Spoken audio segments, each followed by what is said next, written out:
Welcome to the Rhonda Grant Show with your host, Rhonda Grant. If you believe that there is more to life than what you see right now, and you want to find out more, listen in as her guests share their journey and their extraordinary experiences. If you love the writing process, and I promise young authors, it is a beautiful process. If you truly love your story and you love the way it's being written, then it can take 10, 20 years to write or finish.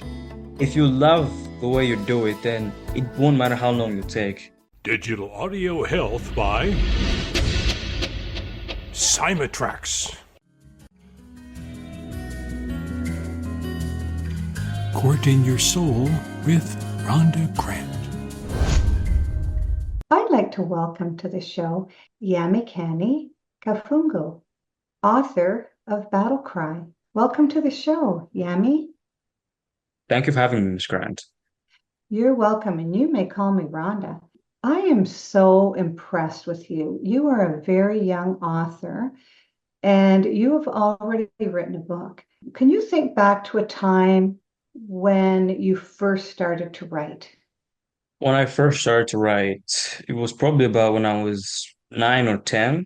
I was a very imaginative kid, and I was a really big anime fan. So mangas and anime, they always like came into my mind, and that's how I came up with the ideas that I did. I obviously didn't publish them, but it was fun. It was kind of like an escape for me, a way to relax and like bring my fictional ideas into life. I'd say I wrote when I was 9, and then I started this book when I was about 11 or 12, I can say. Wow. Well, what struck me with this book is that the intonation that you had at such a young age, your ability to have characters carry on a conversation and also give a really clear picture of what was going on in the book. And so, young talent. Who was the first person who said, I think you might have something here? My friend, Bran, he was a very brilliant child at that, very brilliant. And he saw me writing. I asked him to read this because he was so brilliant, and I wanted a brilliant guy to see if this was brilliant or not. And he Yes, of told me, course. it's actually that good.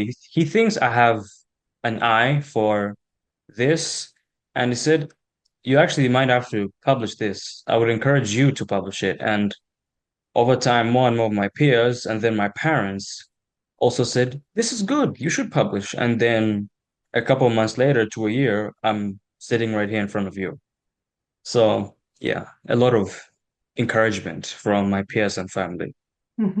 Where did you get the idea from?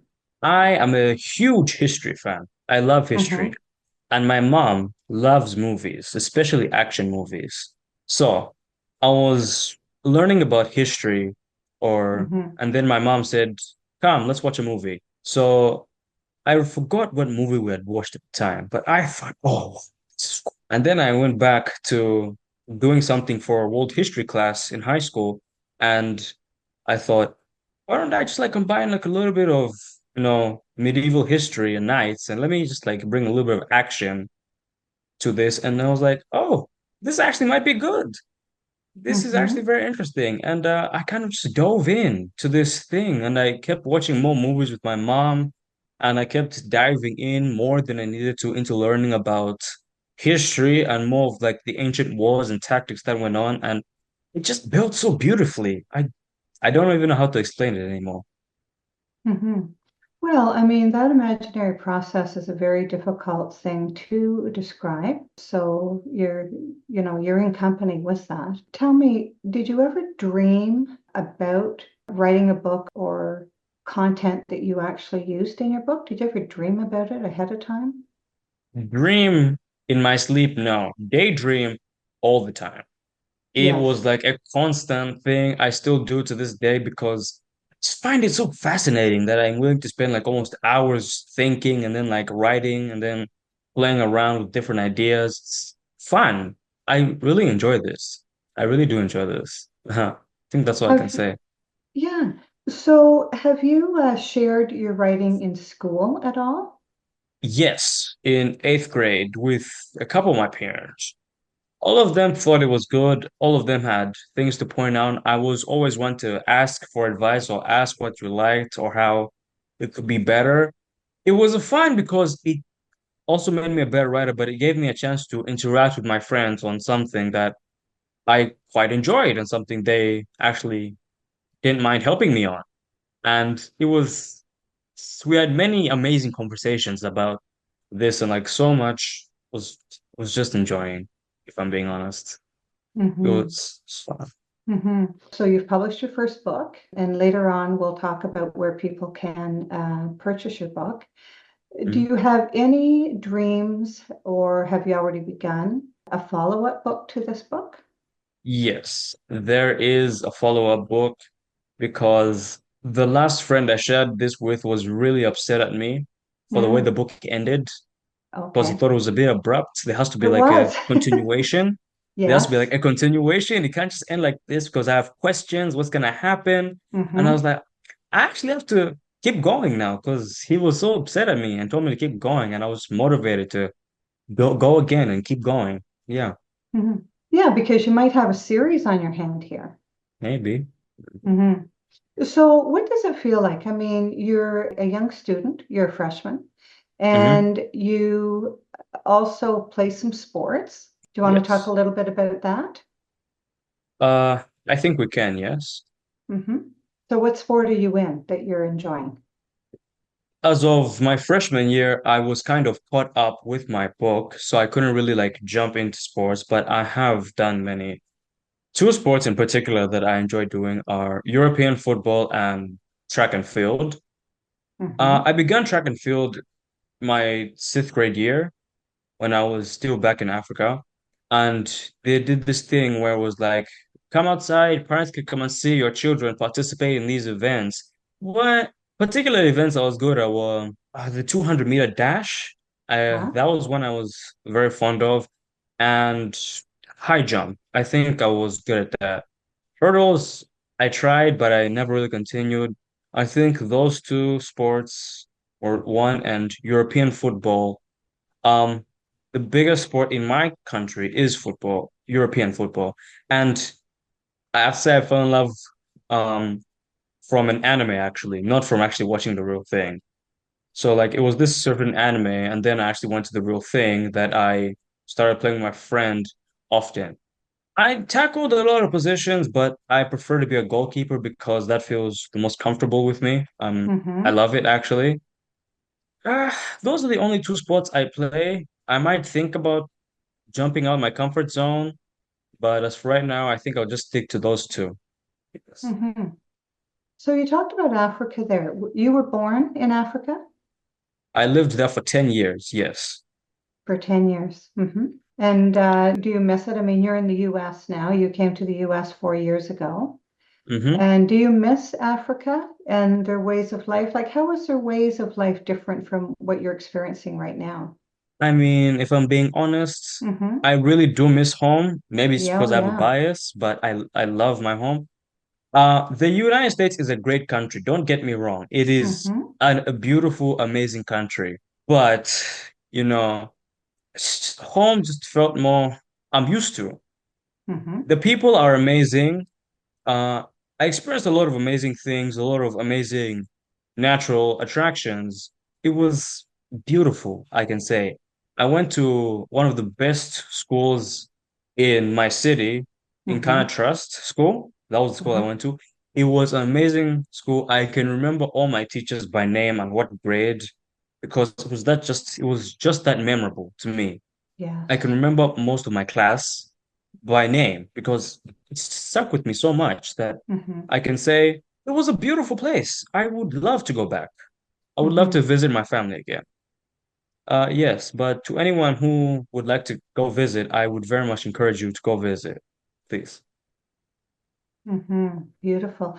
Well, yes, I mean, there is a strong pull to all humans, I think, to want to go back to their hometown. Usually they say their hometown, or their home country, because your young life is so impressionable that that's why it feels like home.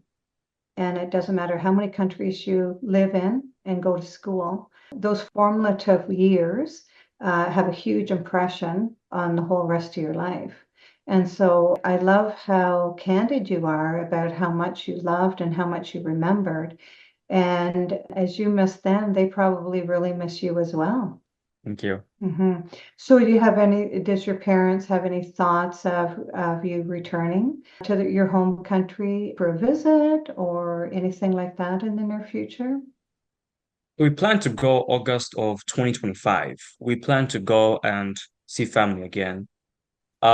My cousins are growing a lot older, and it's kind of sad.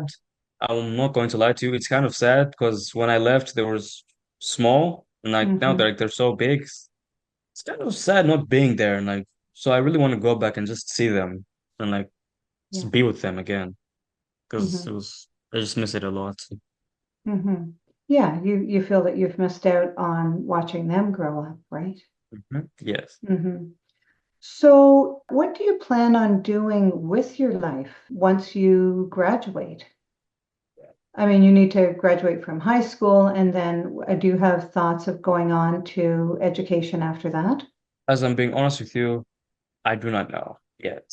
Yeah. It's something I don't like to think about, but I know I have to think about. I just want to take small steps at a time and Mm-hmm. just see out all my viable options. Maybe I'll know in the next year or two, maybe four, but as of right now, I don't know.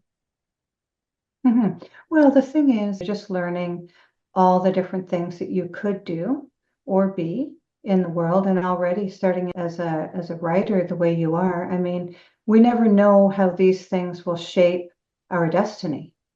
Yeah, indeed. I mean, this could be the beginnings of you being a famous author. I like to think like that. Yeah. Yeah, there we go.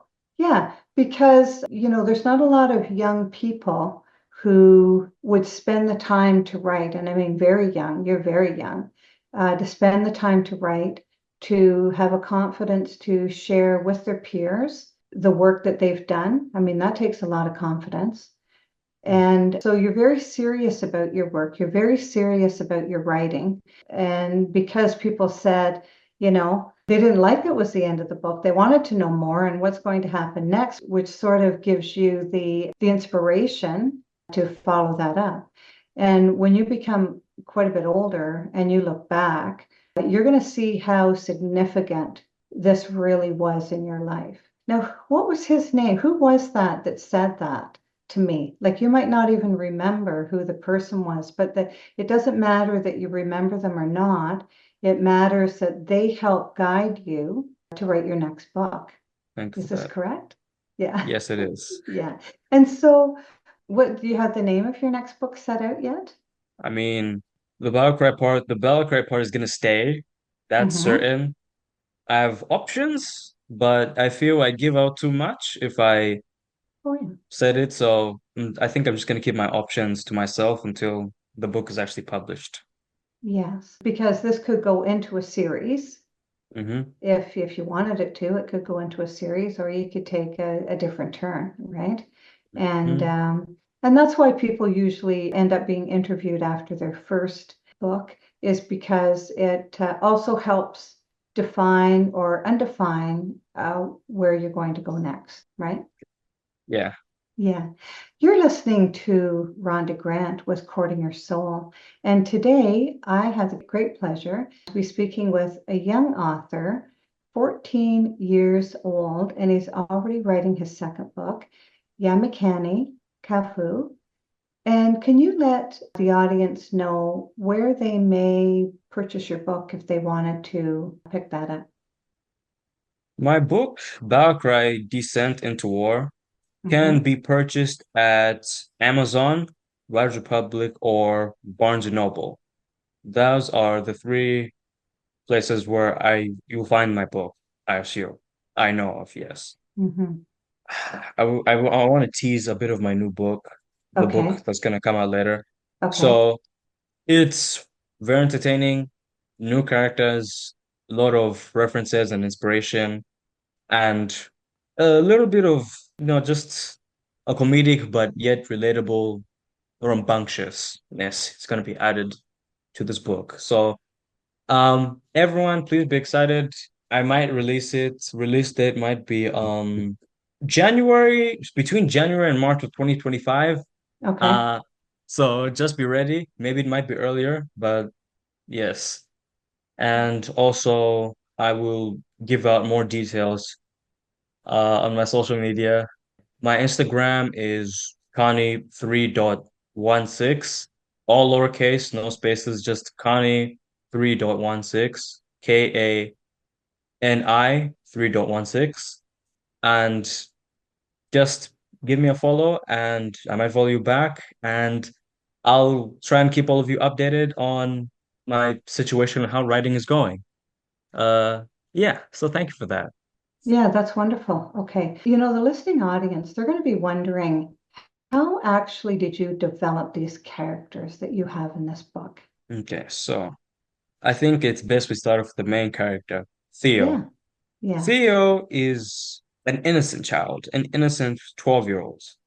He's fun, outgoing, brave, but at the same time unknowing of the world around him. He is, or should I say, he was like me. I have changed a bit, but a big part of Theo's still in me. And I think that's why I'm connected with him so much. Another character that I found quite interesting was Theo's father, Matheo, as in like I should probably include that Theo is just a shortened version of Matheo because he is Matheo Jr. after all. Hmm. So his father, Matheo, he is the greatest military mind of the century in the world right now, quite possibly the most famous person in all of Europe. And that is because of his extreme military brilliance. He actually created a whole new ranking for himself called the Supreme Knight ranking, which he's the only person to ever win. Theo looks up to Matteo a lot, and Matteo is many things. On top of being a great leader, I try to write him as a great father who is very brave and very initiative. He enjoys to take the initiative and lead others who might not be able to lead themselves into tough situations. He was by far my most favorite character to write in this book because of what he did in Spain and the way it got captured. Oh, they gave too much. But yes, he was by far one of the most interesting and significant characters that will play in the story. Another one I should include is Theo's adopted older brother, Jules, who's just 3 years older than him. Jules was the last character I added. In fact, a part of me still doesn't know why I added him, but he is very, very dedicated, a very disciplined child. He looks up to Matteo a lot, and thanks to the fact he wants to be like him. He takes his job as the older brother and a squire to Matteo very seriously, and he is quite skilled and brilliant with taking initiative. He's a fast learner and will do anything to improve. We might consider him a people pleaser. A fun fact about Jules is that he has competed in many tournaments for squires, but he's never lost. I think that's just a thing I like to add in. He loves Theo, and I think as we read into the book after Matteo goes to Spain, you'll understand why he loves Theo so much and how he shows his love to Theo. These two may not be characters, but they are big, really significant. That is the countries of France and Spain. Matteo is French, and the country they go to war against is Spain. Now, often I get asked, why did you choose Spain? Why did you choose France? Is it because you're biased? If I'm being honest, maybe a bit, but the three countries I originally thought of were England, France, and Spain. Though England has a very rich history and in my eyes is probably the most significant and dominant empire in the world in history, as a matter of fact, I preferred France. I went with France mainly just because of their history with knights, and I chose them to oppose Spain because they're just so close together. But when I say oppose, I'm not trying to say, oh, Spain is a bad guy, France is a good guy, because in my eyes, war isn't like, or war is rarely good guy, bad guy. It's more, I like to think of it more as a disagreement, I would say. It's where there are no wrong sides. They're just two people that don't agree because they're people, very good-hearted people that just will not agree on this one certain topic, and irrational decisions tend to be made. That's how I like to think of a war most of the time. And those two countries, for me, they will deliver an interesting war, I will say. Yeah, I think that's as far as I go with the characters. Mm-hmm. What inspired you to delve into history? I loved social studies when I was younger. I wanted Mm-hmm. to visit places and go see the world. And as I grew older, I started go picking up on US history, which I still love to this day. It's one of my favorite topics of history to pick up on. And then I also love world history, which I took this year in freshman year. Mm-hmm. These two pieces of history for me are so cool, I can say. But my love for history always stemmed from it's fascinating to see like people do crazy things and how one man can change the course of history forever. I mean, Yes. many figures did it. We have George Washington, Napoleon, Alexander the Great. So many figures that without them, we might live in an entirely different world. So Oh, I yes. think history is more, it's not really a subject, it's more of a story, the story of humanity. That's how I Mm-hmm. like to view it. I think that's why I Mm-hmm. love history so much. Beautiful. Yeah, it's a story of humanity. Your book that you're writing right now, or that you finished writing, I love the animation in it. And so you've been able to take your love for history and write a book that has a lighter sort of sense to it than our true history, right? Hmm. Who helped you with the graphic design of the book? It's actually a funny story behind that, actually. So Uh-huh. I'm a big anime fan. Mm-hmm. I also tend to doodle every once in a while on a piece of paper. Yes. So when I was doing my publishing, they said, "Do you have any idea for a cover?" And Mm-hmm. I was like, "Oh no, I thought you guys were just gonna read and come up with this cool cover." Yes. And they told me, "Oh, that's your job." So they said, "Okay, we can give you like half an hour." And I was like, "Oh no." So I get like a piece of paper, I sit Mm-hmm. down, and like in silence, Bramble. Jules on the right, Matheo on the left. Matteo looking worried. Jules looks ready to do something. Like people under with pitchforks and shovels, an angry mob, because that's literally how it's gonna be, like an angry mob, and like a Right. beautiful sunset in the background. And I just sent it to them and I said, "Can you guys make something out of this?" And they did, and I actually loved the cover a lot. So Yes, it's it's really beautiful. nice. Yes. It's really nice. I wondered actually if you had done it. Hmm. I did a good chunk of it. Yes. Hmm. Very nice. Well, and I mean, they have graphic artists who can take that idea and, put a lot of really nice colors in it, which they have done. Did you choose the colors as well? Yes, I chose the Yes. colors as well. The title was them. I'll give them the credit for that. The title and like my name being there, that was them. But the background, the people with pitchforks at the bottom and the characters, that was me. I'll take Wow. credit for that one. Wow. Sensational. It really All right. is. Thank you. Hmm. So would you like to describe to the audience, because we probably have some young budding authors in the audience today listening, Mhm. and they're going to want to know what was your process when you started to build this book, because it is a building, because you have to think about ahead of time with the chapters and different things like that. So can you talk briefly about that? My writing process Hmm. was very complicated. It was my first time actually just like writing, and this Hmm. was the longest time I've spent. I think I spent like almost over a year writing this book. Hmm. So I'd say it began somewhere when I was in eighth grade. I was told there was a competition and I was interested in this. I was writing. And then I said, okay, let me get to work. They tell me, we're sorry, it's too long. you have to shorten it. So I dropped out of the competition and I said, let me keep writing this.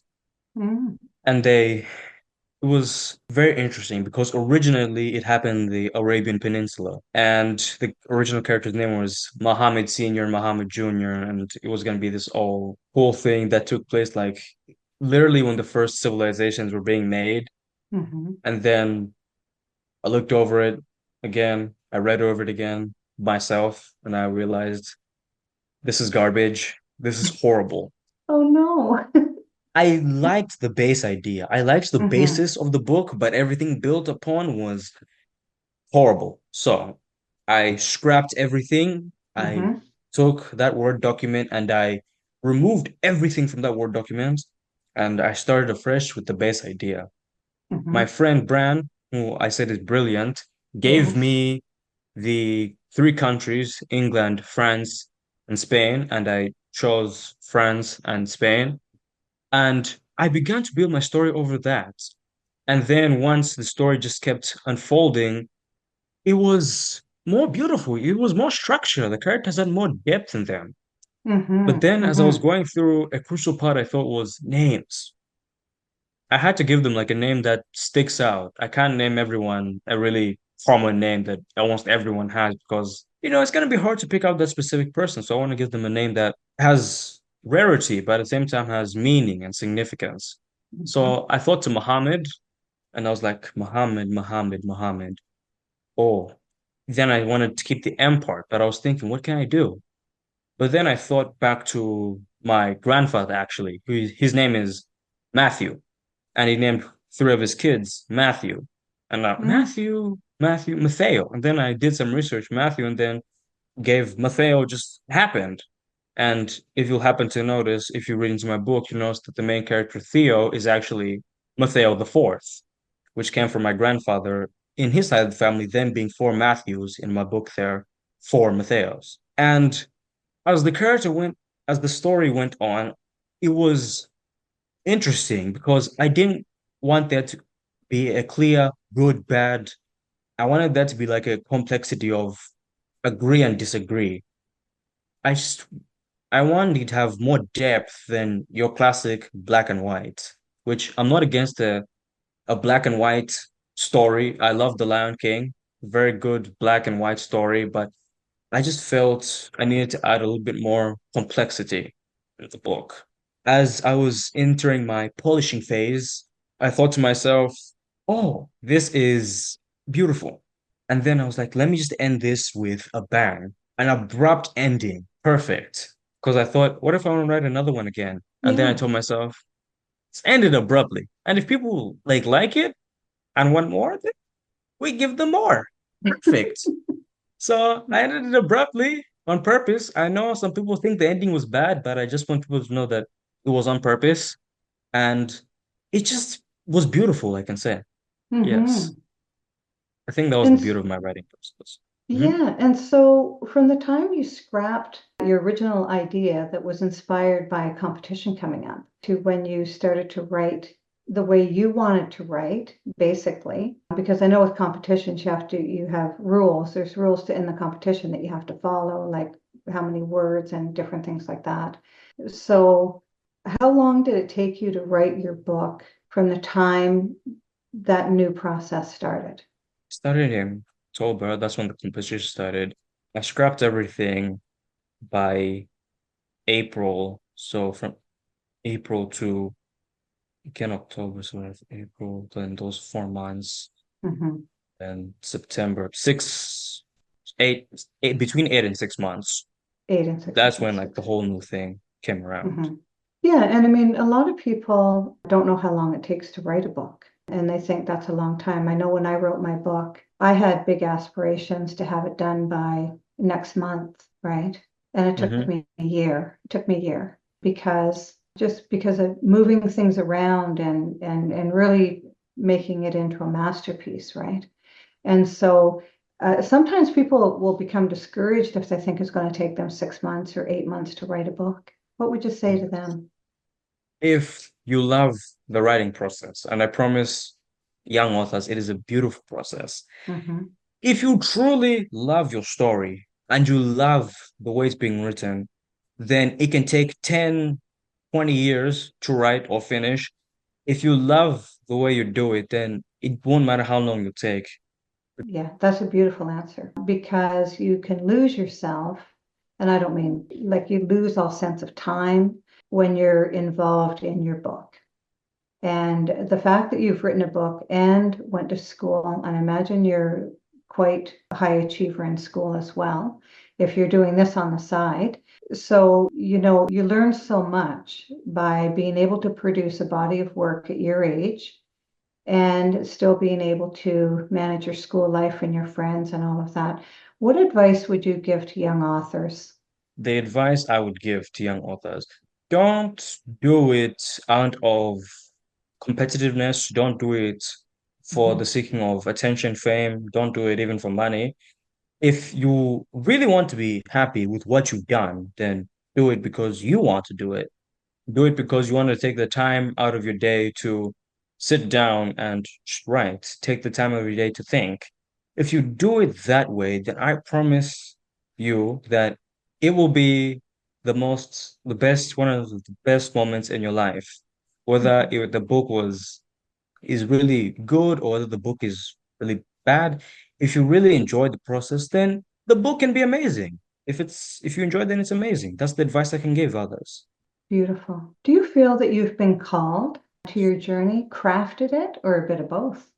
My journey, I can say maybe it was quite unexpected because in the moment before the competition, I was quite bored.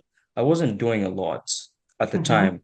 It was literally just go to school, come home, take a nap, play video games, Yeah, eat, and sleep. And you know, the first couple of weeks of doing it, it's fun, it's relaxing. And then yeah. after like a few months, you're like, this is boring.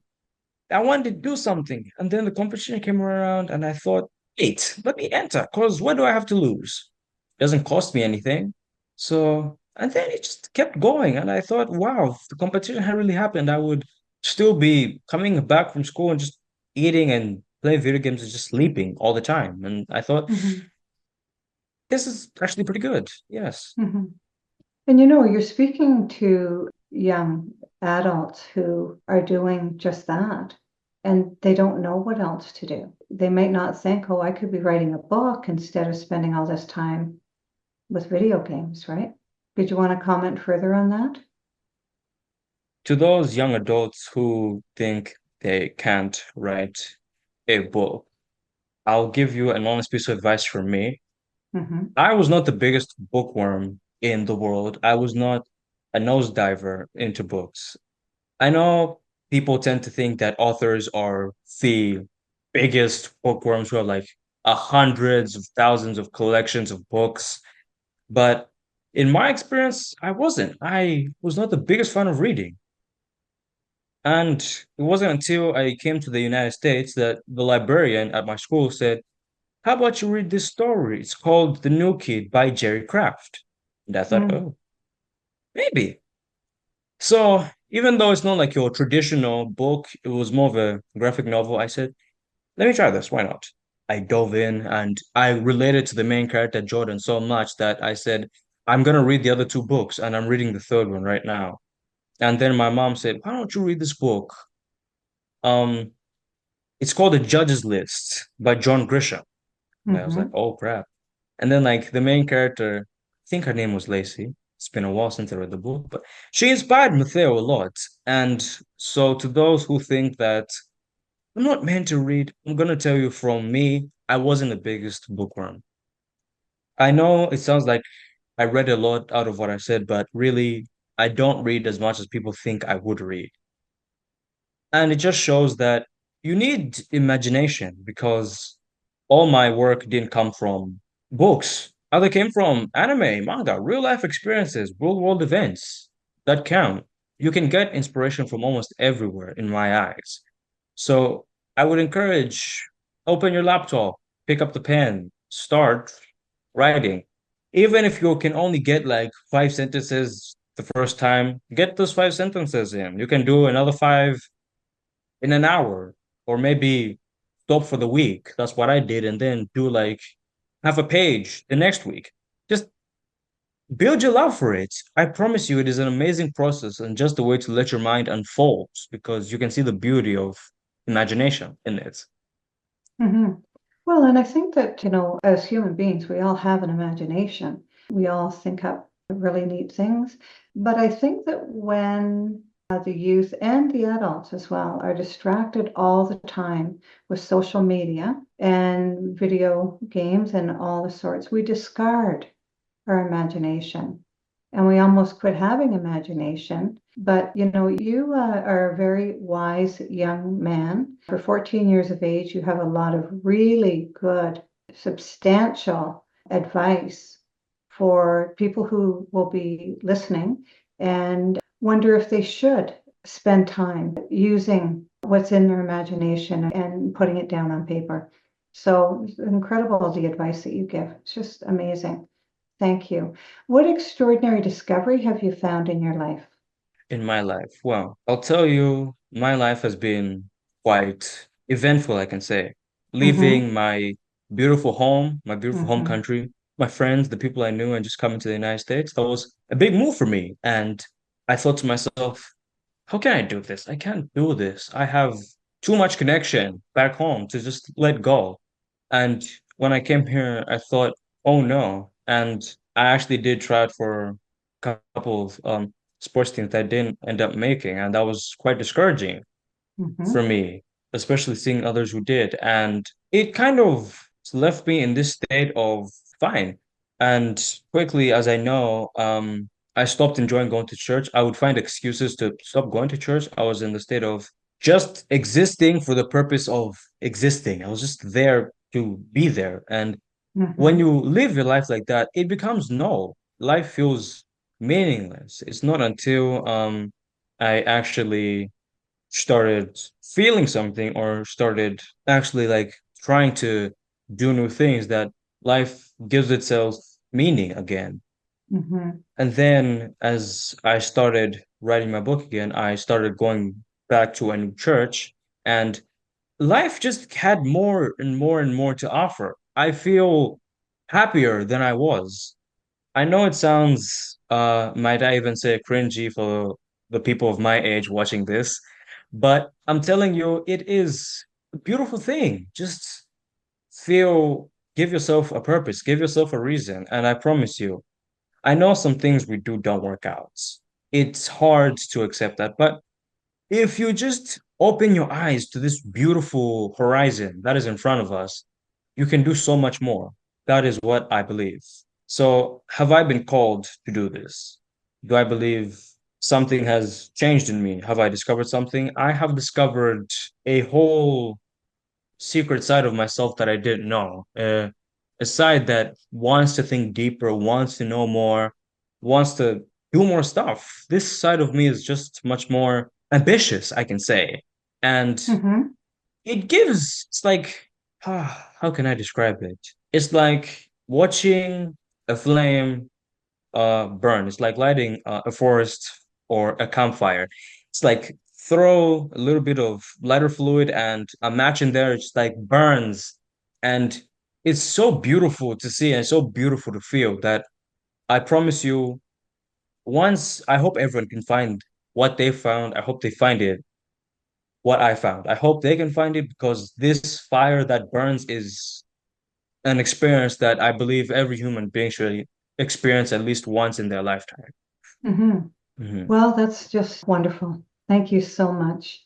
And Thank you. thank you so much for being on the show. You're inspiring. And Thank you I so think, much. I see a really big future for you, and you've had the opportunity to surround yourself with people who have believed in you and has lended a hand to help you get to where you're going. And there's nothing better than that. Thank you for that. Yes, You're I appreciate that a lot. you're welcome. So thanks so much for being on the show, and I hope to talk to you another time. Okay, thank you for having me. I hope to speak to you again someday. You're welcome. I do too. Thank you for listening to Courting Your Soul with Rhonda Grant, whose podcast has been treated with digital audio help by my sponsor, Simatrack. Theme song for Courting Your Soul is Sun on the Water, composed and performed by John Park Wheeler.